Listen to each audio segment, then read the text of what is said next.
going to finish what you started? Probably not. It's gonna be my first DNF. DNF.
So yesterday I ran a trail. First of all, it was very difficult because we had a lot of different terrains. The only thing we didn't have is ice and snow.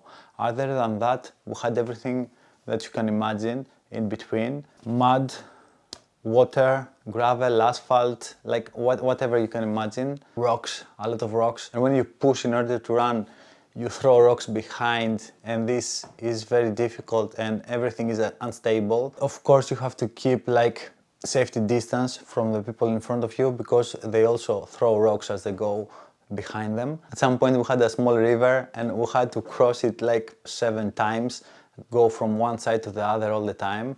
Also, I have acrophobia. It means that I'm afraid of heights, and at some instances we had to go next to a cliff. When I was going there, I looked down and then my knees started shaking and I got super afraid and I almost fell, but I realized that it's just the fear that made me lose control, and after that I tried to stay focused. The next difficulty, it was like nearly climbing at some points, and it had a lot of uphill. I haven't done that much ever before. The whole trail was 32 kilometers and it had 1.5 kilometers total ascent. So to give you some perspective, Athens Marathon has 400 total elevation, or total ascent is the same thing as a term. So this trail had like 5 times that. So if you do races with running, trails are something totally different. They are technical trails that you have to watch every step because you are not able to run in most of the time. It's so difficult, the terrain, that you have to go step by step or you're gonna fall down for good and for sure. I can show you the diagram. I tried to run wherever I could and the rest was walking. So when I'm going on a normal race, my pace is like 5, 6, 7, 8 or 9. Here at some point I saw that I had a pace of 12 and I was like, what the fuck is going on? And it was actually, I think, my second kilometer that it had pace 12, which means that it was super slow. And when you do the math, that you have another 30 kilometers ahead of you, if each kilometer takes you 12 minutes, you're never gonna finish. Actually, it's gonna take all day.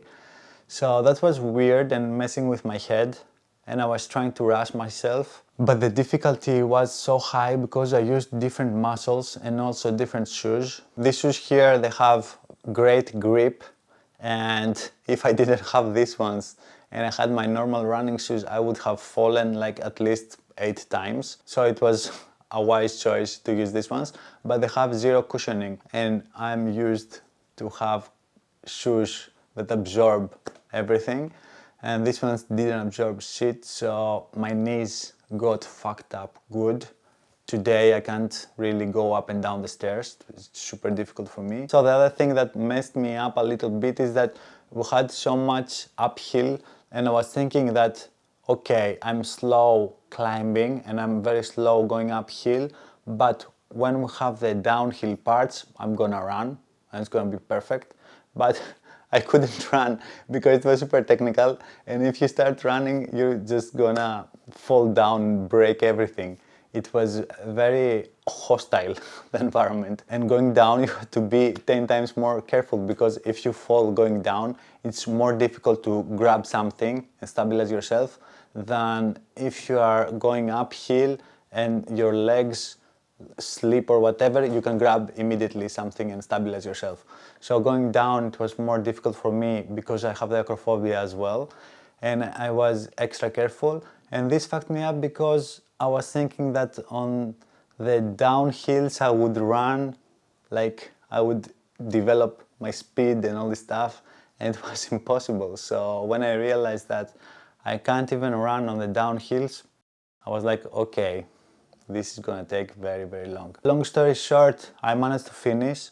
I did a little bit more than 5.5 hours, and it was a good time actually for this trail. It was fairly difficult for pretty much everybody. I said to myself when I was doing it that I'm not gonna do another trail for a very, very long time until I build my foundation, and I'm 100% sure that all my muscles and my knees are trained hardly in order to not push my limits so hard, because towards the last 10 kilometers I had so much pain, and the only reason I didn't quit is that recently I made this tattoo here that says do hard things, and I told myself, okay, I did this tattoo, there's no way I'm quitting, I'm gonna do my best. Towards the end I was like, okay, am I in such a condition that I can't walk?